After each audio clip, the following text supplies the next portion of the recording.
Bonjour mesdames et messieurs, bon réveil, bienvenue dans ce 6h30. Nous sommes lundi 1er mai et comme chaque 1er mai, le 1er mai de chaque année donc, c'est la fête du travail.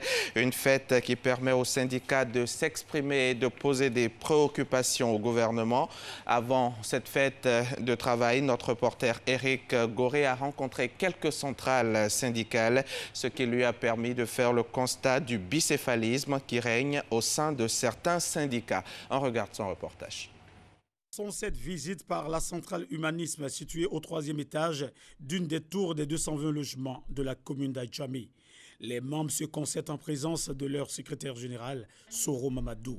Celui-ci est optimiste pour le 1er mai et soumet déjà des revendications. Le gouvernement a bien fait d'adopter une revalorisation du SMIC. Mais en même temps, il doit pouvoir poursuivre sa logique pour achever en adoptant un nouveau salaire minimum agricole garanti, le SMAG.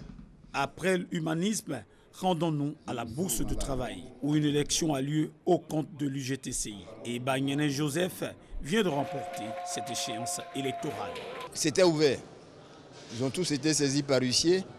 Ils n'avaient qu'à venir ici parce que c'est notre maison. Alors s'ils étaient venus, ils déposeraient leur candidature et puis on procédera à des élections. Sur ce 7e congrès, je demeure le premier secrétaire général adjoint. Et il ne faut pas me le dénier parce que ça c'est écrit, on ne pourra pas l'escamoter.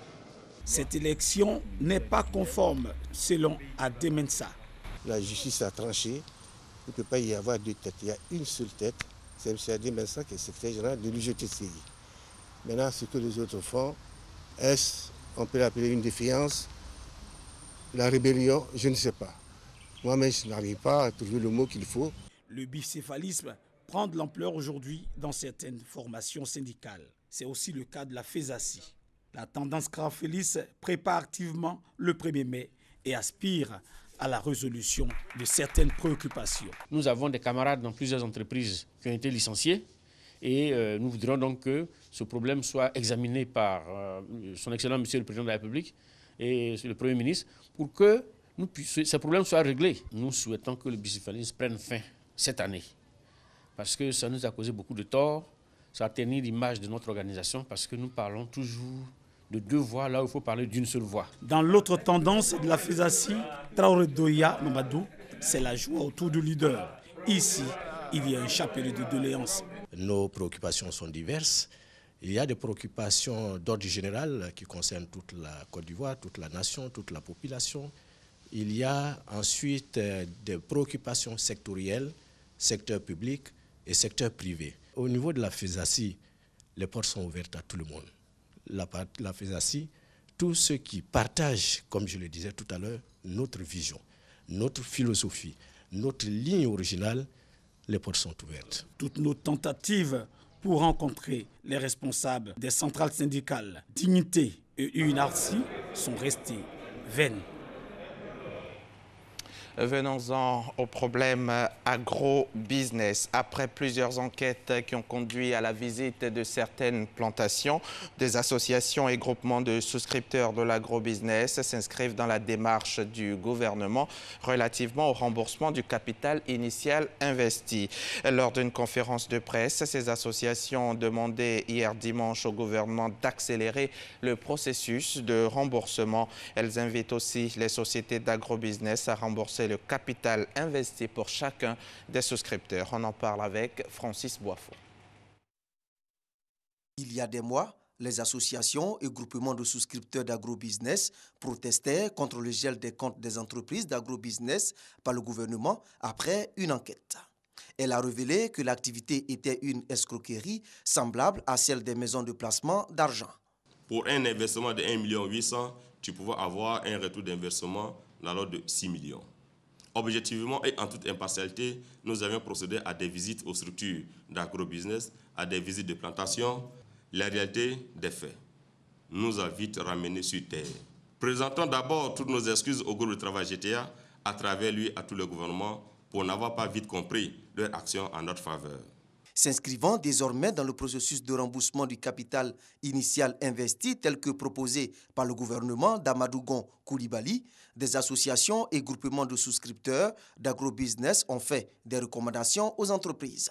Que chaque souscripteur ait son capital investi. Le président de la coalition des syndicats ajoute que le remboursement du capital des souscripteurs est une réalité, même si on enregistre des blocages dans certaines banques.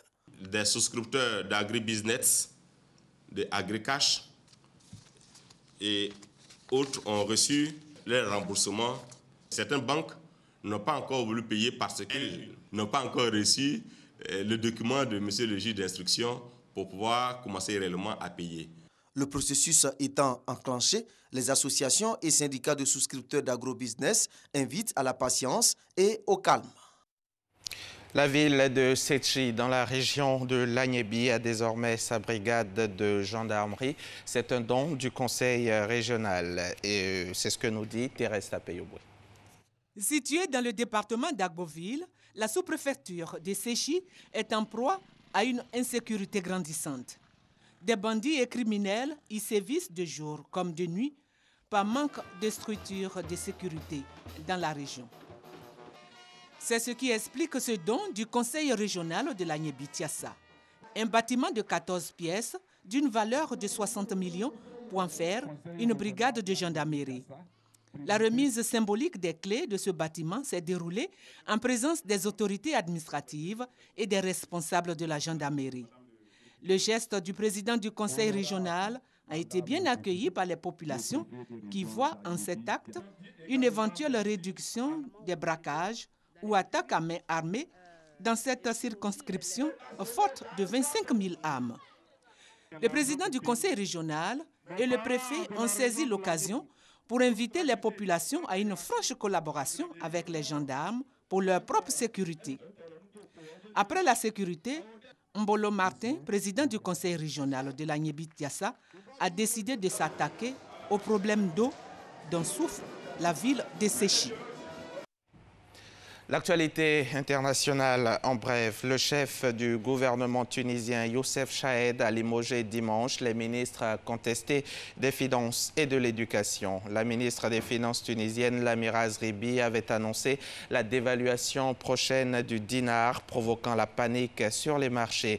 Le départ du ministre de l'Éducation, Nedji Jaloul, était demandé depuis plusieurs mois par un syndicat. Et puis, pour terminer, l'armée française annonce avoir neutralisé samedi 29 avril près d'une vingtaine de terroristes au cours d'une opération de la force Barkhane dans la forêt de Foulsaré, à la frontière entre le Mali et le Burkina Faso. Une opération qui a combiné des forces, des frappes aériennes et une attaque au sol menée par les commandos. C'est dans cette zone que seraient repliés depuis des mois les hommes d'un groupe terroriste burkinabé appelé Ansarul Islam. Fin de ce journal. Merci de l'avoir suivi. Bonne suite des programmes sur RTI1.